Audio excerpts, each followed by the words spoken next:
الحمدللہ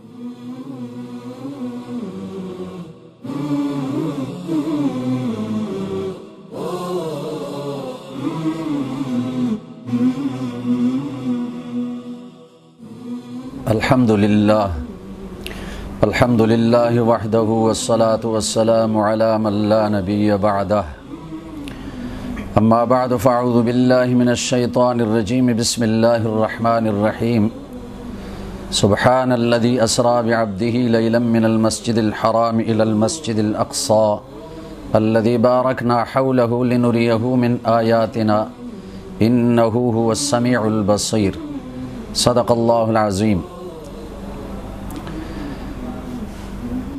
نبی کریم صلی اللہ علیہ وسلم کو جو مادی معجزات عطا کیے گئے ان کی تعداد احادیث کی کتابوں میں 3000 کے قریب ہے۔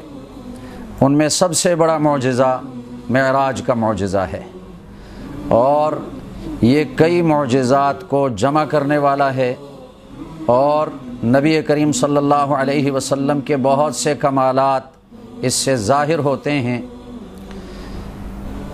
اللہ رب العزت نے رات کے تھوڑے سے وقت میں اپنے حبیب صلی اللہ علیہ وسلم کو مکہ مکرمہ سے بیت المقدس کی سیر کرائی، اور بیت المقدس سے اوپر عالم بالا میں 7 آسمانوں اور سدرۃ المنتہا اور جنت اور دوزخ اور بیت المعمور کا مشاہدہ کرایا، اور یہ سب کچھ رات کے تھوڑے سے وقت میں ہوا۔ اللہ رب العزت فرماتے ہیں لقد رأى من آیات ربہ الکبریٰ، کہ نبی کریم صلی اللہ علیہ وسلم نے اپنے رب کی بڑی بڑی نشانیوں کو اس سفر میں دیکھا۔ نبی کریم صلی اللہ علیہ وسلم مکہ مکرمہ میں ام ہانی کے گھر میں آرام فرما رہے تھے، اور اتنے میں جبریل آئے اور مکان کی چھت پھاڑ دی گئی، اور وہاں سے نبی کریم صلی اللہ علیہ وسلم کو نکال دیا گیا، اور وہ چھت اسی طرح جوڑ دی گئی۔ پھر کعبۃ اللہ کے قریب حتیم کے مقام پر نبی کریم صلی اللہ علیہ وسلم کا سینہ مبارک چاک کیا گیا، اور آپ کے قلب اطہر کو زمزم کے پانی سے غسل دیا گیا، اور جنت سے جبریل ایک پلیٹ لے کر آئے جو ایمان اور حکمت سے بھری ہوئی تھی، وہ نبی کریم صلی اللہ علیہ وسلم کے سینہ اقدس میں ڈال دی۔ پھر یہاں سے جو سواری لائی گئی براق، وہ اتنی تیز رفتار سواری ہے کہ اس کا اگلا قدم وہاں لگتا ہے جہاں کسی انسان کی نگاہ پڑتی ہے۔ تو نبی کریم صلی اللہ علیہ وسلم بیت المقدس پہنچے۔ 1,24,000 کم و بیش انبیاء علیہم السلام صفیں بنا کر کھڑے تھے، انتظار فرما رہے تھے۔ جبریل امین نے نبی کریم صلی اللہ علیہ وسلم کا ہاتھ مبارک پکڑ کر مصلی کی طرف آگے بڑھایا۔ آپ صلی اللہ علیہ وسلم نے تمام انبیاء علیہم السلام کو نماز پڑھائی، امام الانبیاء بنے، اور اس کے بعد عالم بالا کا سفر شروع ہوا۔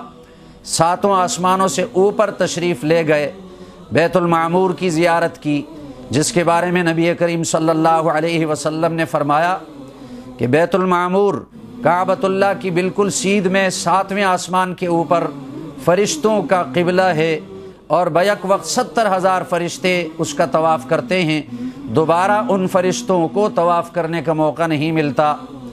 اسی طرح سدرۃ المنتہا کا مشاہدہ کرایا گیا، جو ایک درخت ہے بیری کا، جس کی جڑیں 6 آسمان پر ہیں اور اس کی شاخیں 7ویں آسمان سے اوپر ہیں۔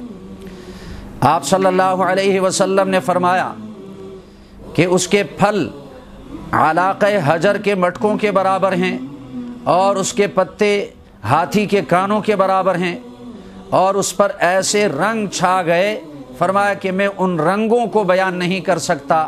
قرآن میں اس کا تذکرہ ہے اذ یغشی السدرۃ ما یغشی ما زاغ البصر وما طغی۔ اور پھر اس کے بعد سدرۃ المنتہا سے آگے بڑھتے ہیں۔ جبریل امین جو مکہ سے بیت المقدس تک ساتھ ہیں، پھر 7ویں آسمان تک ساتھ ہیں، سدرۃ المنتہا سے آگے بڑھتے ہیں، جبریل پیچھے ہٹ جاتے ہیں۔ نبی کریم صلی اللہ علیہ وسلم ارشاد فرماتے ہیں، پوچھتے ہیں جبریل ابھی تک تو میرا ساتھ دیا، ابھی پیچھے کیوں ہٹ گئے؟ جبریل عرض کرتے ہیں کہ اس سے آگے جانے کا مجھے حکم نہیں، اگر ایک ذرہ اس سے آگے جاؤں گا تو میرے پر اللہ کی تجلی کی وجہ سے جل جائیں گے۔ لیکن نبی کریم صلی اللہ علیہ وسلم کو اللہ رب العزت نے اپنے قریب بلایا اور ہم کلامی کے شرف سے نوازا، اور بعض صحابہ کرام فرماتے ہیں کہ نبی کریم صلی اللہ علیہ وسلم نے اللہ رب العزت کی زیارت بھی فرمائی، اور وہاں سے واپسی پر اللہ تعالی نے نبی کریم صلی اللہ علیہ وسلم کی امت کے لیے 5 نمازوں کا تحفہ دے کر بھیجا۔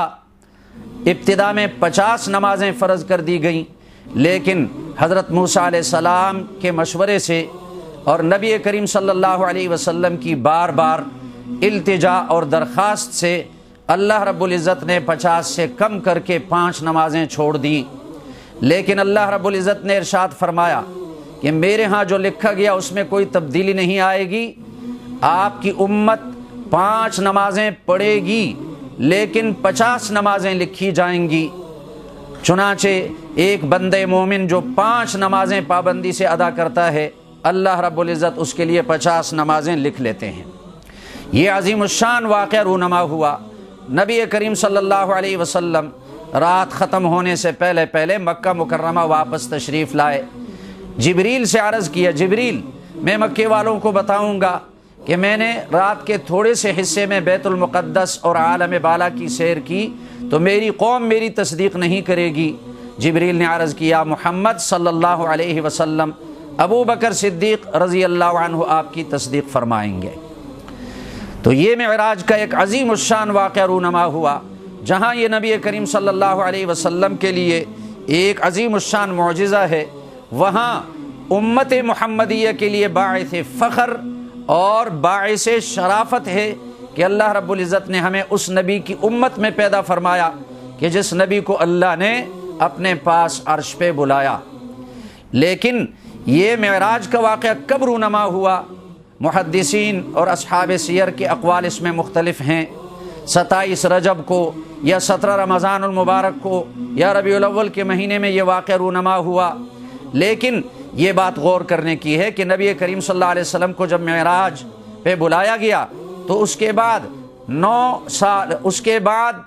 11-12 سال تک نبی کریم صلی اللہ علیہ وسلم دنیا میں تشریف فرما تھے، اور 30 سال خلفائے راشدین کا زمانہ تھا، اور 100 سال صحابہ کرام کا زمانہ تھا۔ ہر سال 27 رجب کا دن آتا تھا، نہ کوئی چراغاں ہوتا تھا، نہ کوئی خاص قسم کا کھانا تیار کیا جاتا تھا، اور نہ اس کے لیے کوئی اجتماع ہوتا تھا۔